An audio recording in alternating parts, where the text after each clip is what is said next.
Hello, my name is Matthew Lichter. I'm an occupational therapy student, and we have a presentation here on sensory integration and equine therapy. Hi, my name is Kim. Hi, I'm Leela. So I'm going to start by talking about the senses and the different senses that we have. And the senses that we're going to talk about today are vision, tactile, proprioception, auditory, gustatory, vestibular, olfactory. Vision is our sense of sight.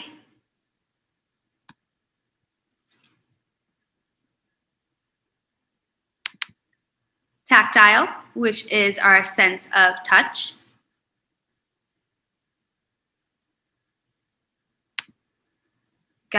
Gustatory, which is our sense of taste. So the bitter, sour, salty, sweet of foods that we eat.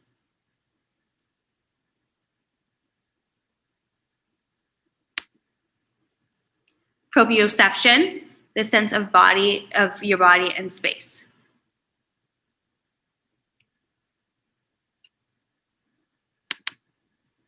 Auditory, so the sense of our hearing, and kids can have difficulty, especially who have ADD, OTD, ADHD, depression, anxiety, OCD.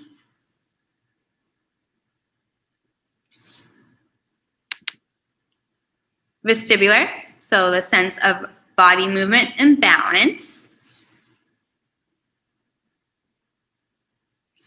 And lastly, olfactory, which is our sense of smell.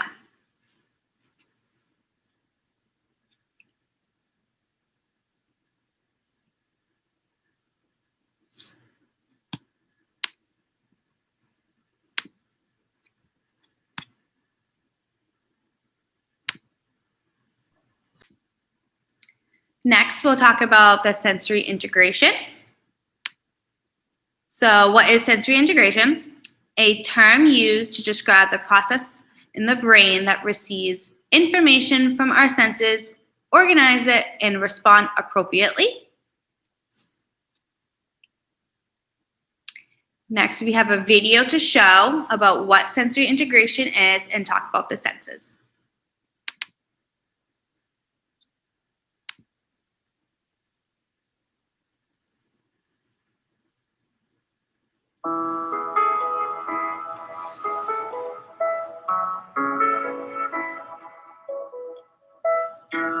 Hi, I'm Shay McAtee. I'm pleased to have you join me as we explore how our senses work together through a process called sensory integration.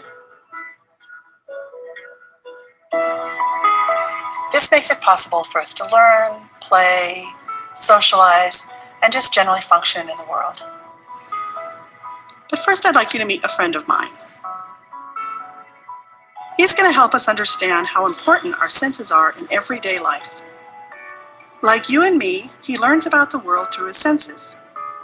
Most people know about 5 of our senses: sight, hearing, smell, taste, and touch. Each of these senses brings us important information. For example, touch helps you know the difference between the feel of a butterfly landing on your arm and the feel of a friend tapping you on the shoulder.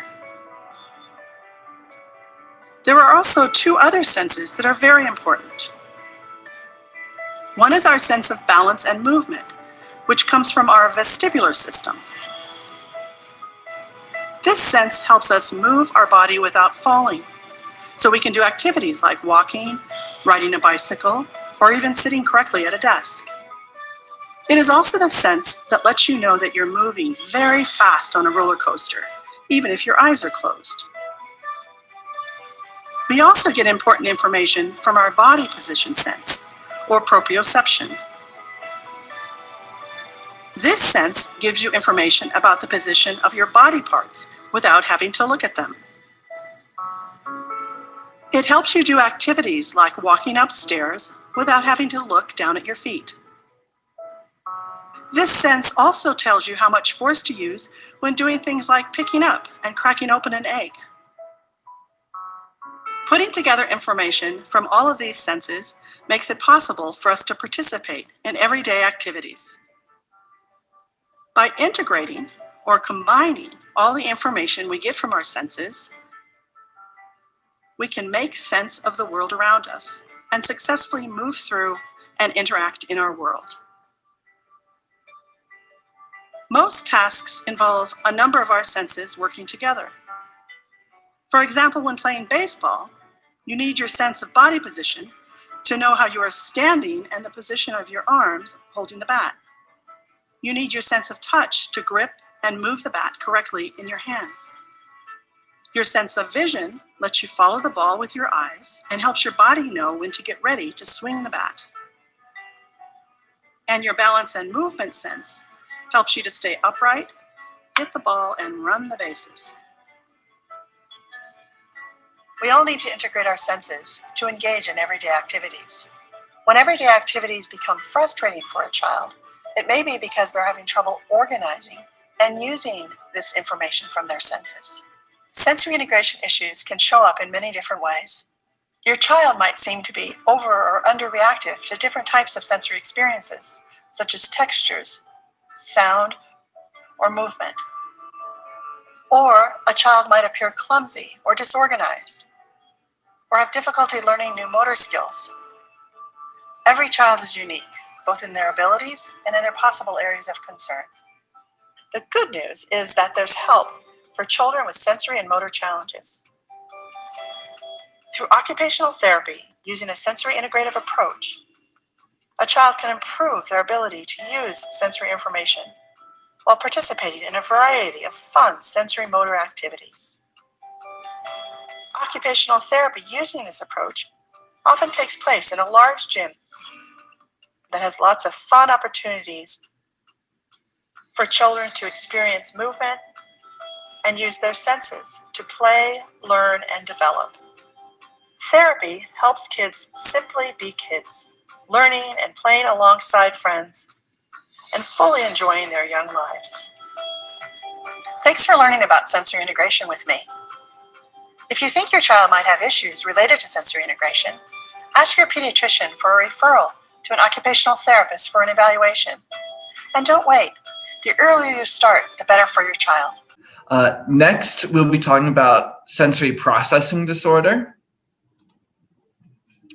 So sensory processing disorder is the inability of the brain to pull in and process sensory information.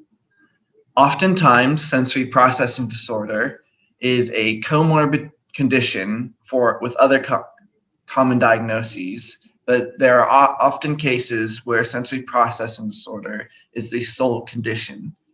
Here, we're going to talk about common diagnoses you might find sensory processing disorder and typical presentations if an individual has sensory processing disorder.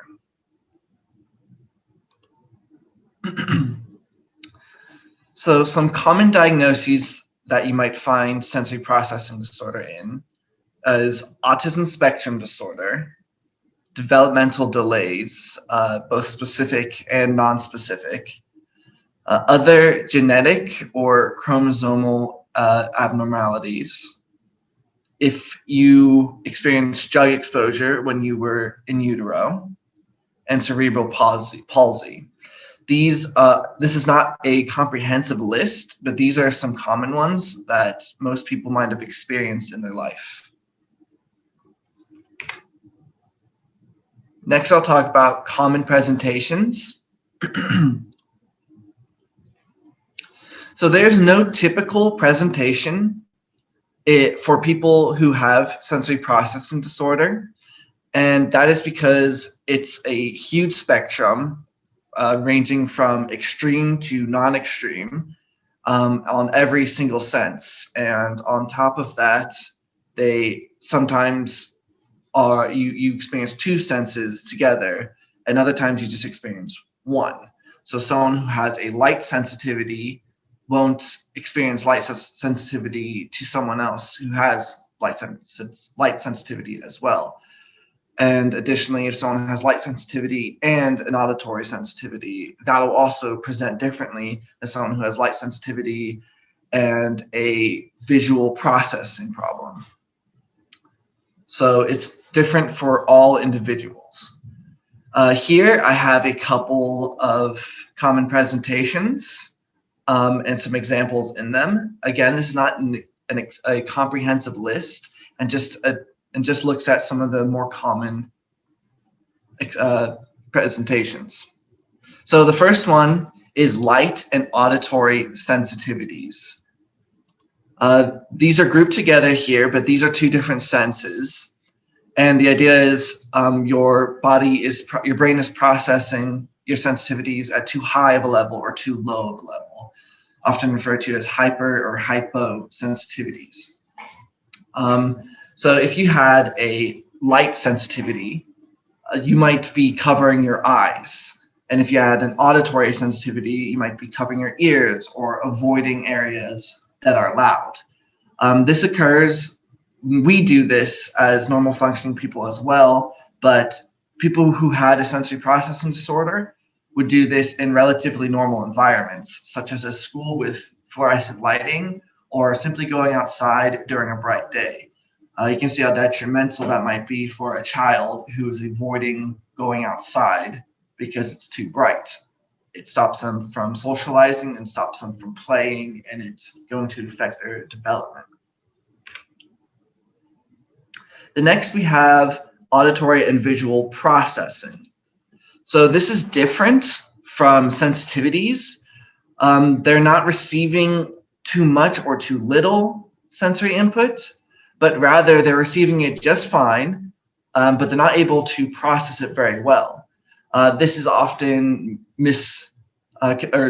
confused with not seeing well enough or hearing well enough, or those can be rectified with glasses or hearing aids, for example. But these people are also hearing and seeing just fine. What's happening is after they receive the sensory input, their brain isn't processing it correctly. And that results in the perception problems. This would present as being unable to pick out information in clutter, both auditory or visual. So visual clutter consists of messy backgrounds or same colors. So someone with a visual processing problem might find it difficult to find an object that is in a messy area, where we might also find it difficult, but we're able to do it fairly easily given enough time. And auditory clutter consists of noisy rooms or something as simple as a fan that sounds like background noise to us and white noise, but might be so overbearing that the individual wouldn't be able to pick out their name. This can present as when you call out a child's name and they're ignoring you, that might not be because they're ignoring you, but rather they were unable to hear their name and process that, hey, my guardian, my mom, my friend is calling out my name. And this can provide significant barriers to understanding language as well. When you hear the word what, for example, and your brain is hearing something totally different. It's also to note that those are two different senses as well, and I group those into processing rather than into senses like previously. The next presentation is attention and distractibility. So attention is being able to stay attended to task. People who have a processing disorder, for the hypersensitivities or the hyposensitivities, they might find it very difficult to stay attentive. They might be focusing on other noises or lights, or movement might be so distracting that they can't stay on task. Any sensory processing, any specific sensory processing disorder, be it visual, proprioceptive, auditory, can affect a person's attention, because The next the next presentation is motor coordination and balance problems. This refers to proprioception and your vestibular systems. If an individual had a proprioceptive problem, they might find it difficult to reach for an object and grab it. If they reach out and grab a cup, for example, they might aim left or right and be missing it. If they were to close their eyes and try to touch their nose, they might miss it, or they could be very, very far off because they're unable to recognize where their body is in space. This might look like bumping into objects because they don't know where they are, and looking like they're generally clumsy, like falling over, for example. Balance from your vestibular system will look similar as well, because you might also be bumping into objects or be clumsy. The way it might look different is your individual might be constantly looking for movement, so rocking back and forth, wanting to get up and move all the time, and being very sensory seeking when it comes to movements, shaking their head, anything that gets their body moving.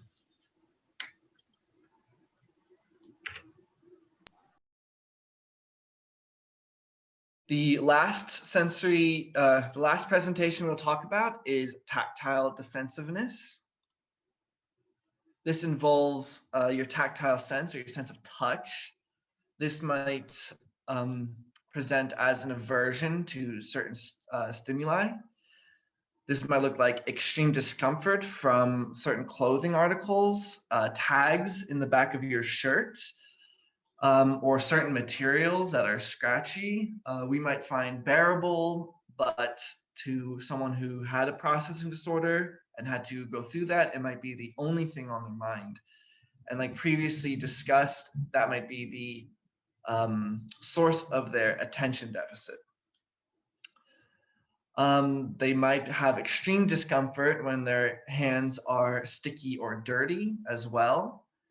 And notice I'm using the word extreme here because people who do not have a sensory processing disorder might also not like having sticky or dirty hands or tags on their clothes, but it's a lot different for someone who had a processing disorder, where we can wait a minute and go wash our hands and still be able to have a thought or do something if necessary.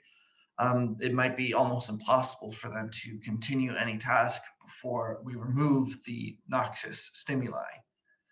And this might also look like avoiding physical touch from others, like in this picture here.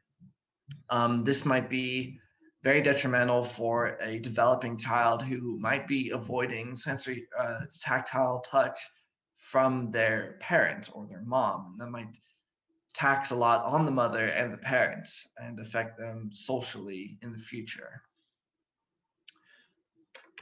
So just to reiterate, these are some of the more pertinent ones that I chose to display here or to present. This doesn't encompass everything. Like I said, this is a spectrum, and if you can imagine take any sense or combination of senses and imagine if they went haywire and they were too intense, not intense enough, or you just process them wrong, that can make a presentation in countless ways.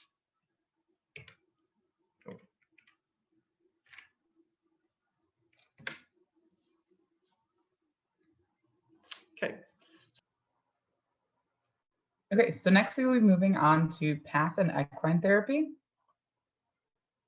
So the reason horses are used as an intervention is because they walk about an average of 100 steps per minute, which provides 100 neuromotor inputs per minute. So it gives the rider a lot of different senses as the horse is moving, and it provides a unique and safe environment. The horses have been proven to promote increased strength, flexibility, motor skills, speech and cognitive reasoning, building relationships and social skills, and independence.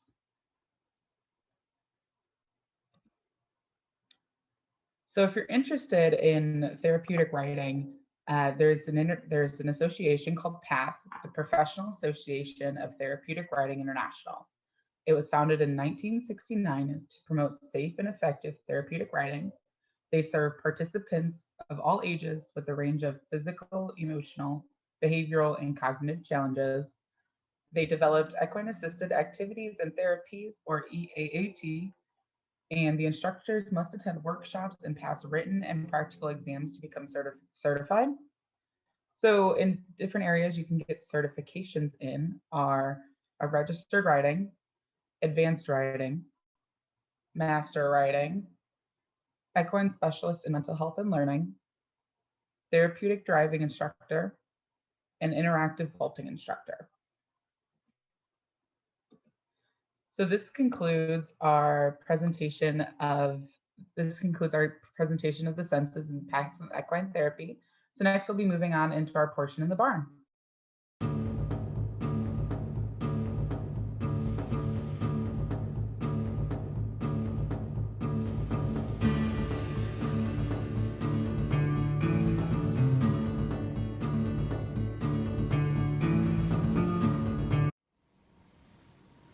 So one of the senses that we'll be talking about today would be vision. So vision, which is a sense of sight, which would help with the lights in this room. Sometimes the vision can impact on how we ride a horse, how the instructor instructs the riders of how to ride a horse, and also how the horse can see everyone while being ridden. And another one that will be discussed today would be smell. Smell is a very important sense that we have today. And if you guys know, with the barn and horses, they have a distinct smell to them, which with vision and smell can impact a child with sensory process disorder. So ways that we can help with adult or a child with sensory process disorder would be sunglasses to help guide your eye. We could have, on the helmet, we can have face shields to go over it.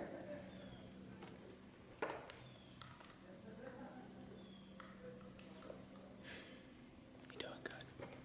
So the face shield, we can either put it around the helmet, or they have some to go around inside or even above here. Now for smell, or another way for vision would be going outside. Now, especially with the smell, it can be overbearing with the horses, them getting fed, the barn, and the ring over here, which means we can go outside, which would be right over here, which can help with the smell and even vision, especially if it's too dark in the barn. We can have it much lighter. Or if it's too light in the barn, it can also have it be darker depending on the clouds. So that's a couple of techniques that we could have to help with adults or children who have sensory process disorder, especially with vision and smell. The next sense we're talking about is proprioception, which is your body awareness and a sense of where it is in space. There are preparatory activities you can do if your participants have a proprioceptive need. We recommend you do these before you begin riding a horse because it will give them a better understanding of where they are in space. Examples of this is heavy work, and simply put, that is just getting their body using their muscles a lot. So things like jumping and pushing with their upper limbs. So something you can do with your horse that is deep pressure is grooming. Before you ride your horse, you will groom them, and this can be part of your deep pressure activities. When you groom the horse, you do this often, and you do it about 3 times with 3 different kinds of brushes. Now, I'm wearing a weighted vest and it straps in on the sides and provides a lot of deep pressure onto your body. This is adjustable and can provide a certain amount of deep pressure as you need. Additionally, you put weights in these pockets, which can also be customized for your clients. For children who wear weighted vests, there are very specific protocols for how long they can wear it. So make sure you understand what those are before you use them. Additionally, we have these, which are compression shorts. These are a large for a child, so you can imagine how much pressure this might provide someone. This will give their body a lot of neuromotor input in their lower extremities when they're on the horse. The reason why horses provide so much proprioception when you're riding them is because they have a similar gait to humans when their hips move. So when you're on top of the horse, their body shifts in the way your hip would shift in a normal functional way. This provides an extreme amount of sensory motor input, far more than just walking or running, and it provides it in a normal pattern.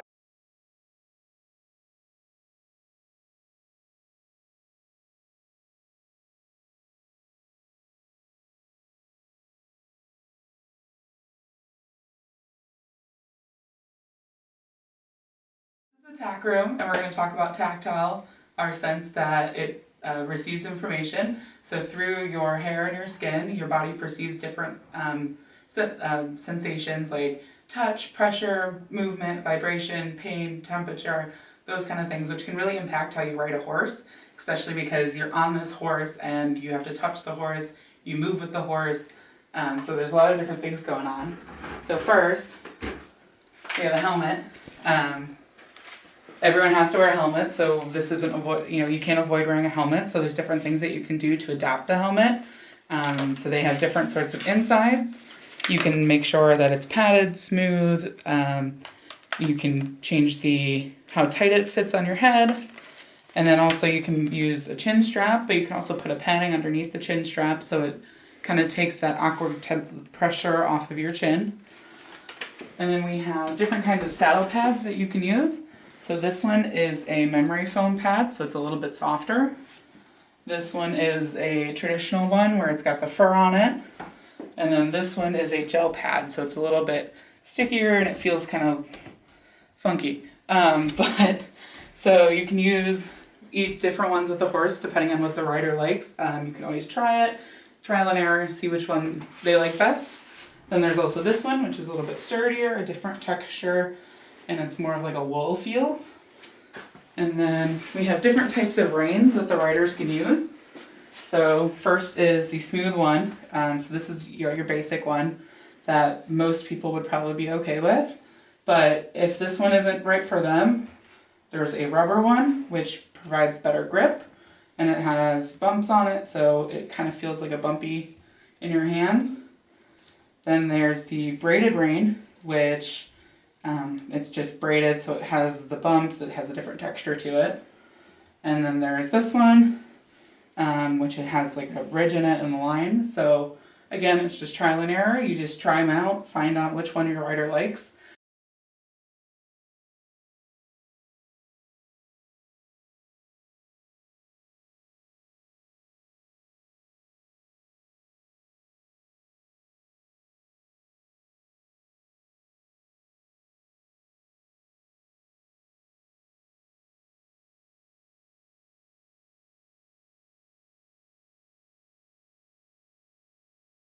Next sense we're talking about is vestibular, which is your sense of balance in space and how your body is moving. Right now, this is a preparatory activity for getting on the horse. I'm using a lot of vestibular input to stay balanced and to stay with my horse as we're walking around in a circle. Later, this will be good for when I hop on, where I'm going to be using a lot more vestibular input to ride the horse.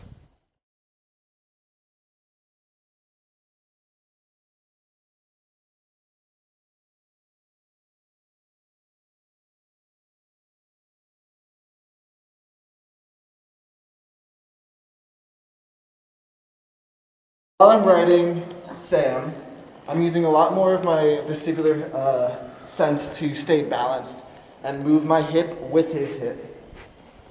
This is a lot more than just walking next to him, which is why we use the preparatory activity from before. And then as we are moving and turning with the horse, I have to more balance is necessary to move my body to tell him where he needs to go. This is very basic while we're just walking, and this will be increased as participant skill level increases.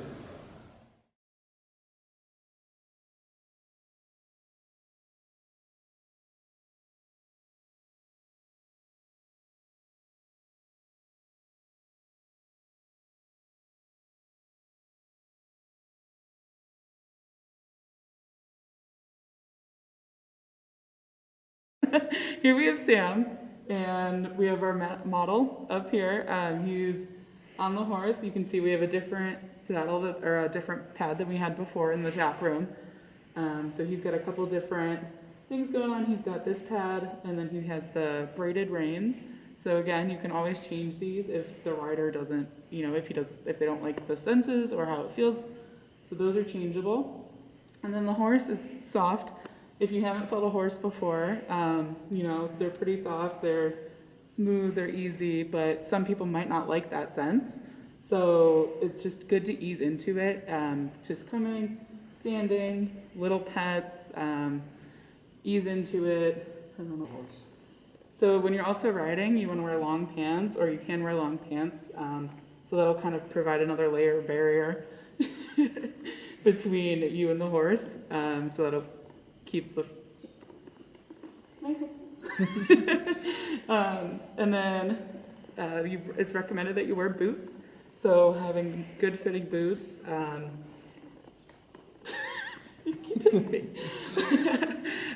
to have good fitting boots. So that's something that the client will bring, but that's something to talk to about them when they're signing up, to make sure that the parents prepare beforehand to have a comfortable boot that they can wear the 20-30 minutes that they're on the horse or with the horse. And then he's not wearing any, but some riders wear gloves. You can wear them for protection, for sensory. It's all up to the rider, but that's something that you can try if they don't like the feel of the reins, or if they just want a little bit better grip, you can use that too.